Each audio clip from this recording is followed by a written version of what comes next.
Matthew chapter 8 verse 2. A leper talks to Jesus as he comes down from the mountainside, and he says, "Lord, if you are willing, you can make me clean." Jesus answered, "I'm willing, be clean." And the guy gets healed. Powerful stuff. When we look at the situation with the leper, we are moved. I think also because it represents how we feel. Most of the time, people think that we have an issue with God's ability. We sing the song, He's able, I know my Lord is able to carry me through. Yes, He can. Very few Christians actually question whether God is able. We know that He's able. Even though sometimes we may be talking about Daniel in the lion's den, or we may talk about Shadrach, Meshach, and Abednego in the fiery furnace, we basically are convinced God is able. We have no qualms with God is able. It's just that sometimes we wonder whether or not He's willing. Is God willing to help us out?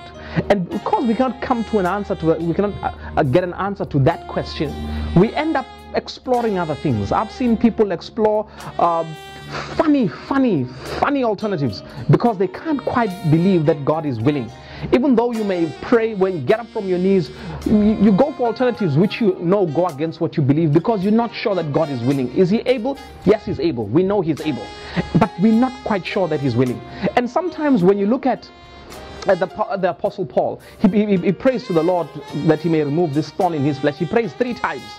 And God comes out with a spectacular no. He says, "My grace is sufficient for thee, for my strength is made perfect in weakness." It was a no. God said no. But it was good for Paul. Paul was able to rejoice later on simply because he got a response. He got a response. God said no. He's not going to take away the thorn from his flesh. God said no. And sometimes we wish we could get a yes. We could get an audible yes, get an audible no, get an audible wait. We don't. And sometimes we wonder. And that wondering is what messes up our faith. But today I want us to look at something else. When we look into the Old Testament, we discover something very interesting. There are people who witnessed the most magnificent collection of miracles, and something very interesting happened to that generation. The people who left Egypt to go to the promised land, those guys witnessed the 10 plagues live. By 10 plagues I mean it would be dark in Egypt. The guys would be standing here, they could put their head into the darkness, not see their fingers, and it's daylight where they are standing. They witnessed that. They saw the 10 plagues. They saw the Lord parting the Red Sea. They were there and they saw the Egyptians being swallowed up by the ocean. They ate manna.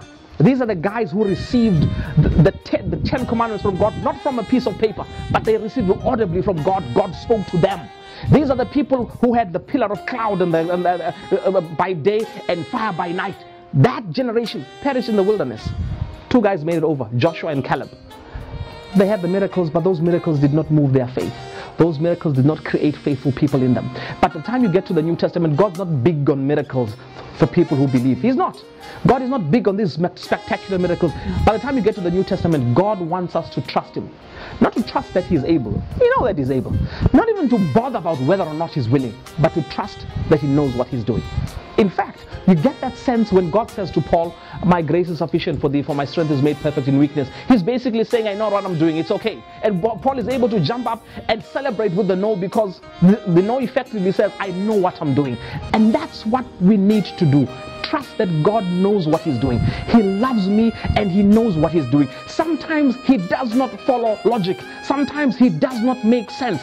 Sometimes the way He does things is not the way we would do things. But if we trust that He knows what He's doing, it's okay. It's okay.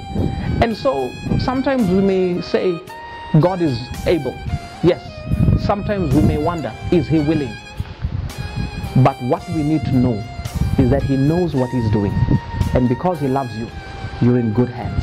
And as you go through the rest of this day, this week, year, knows that God knows what He's doing.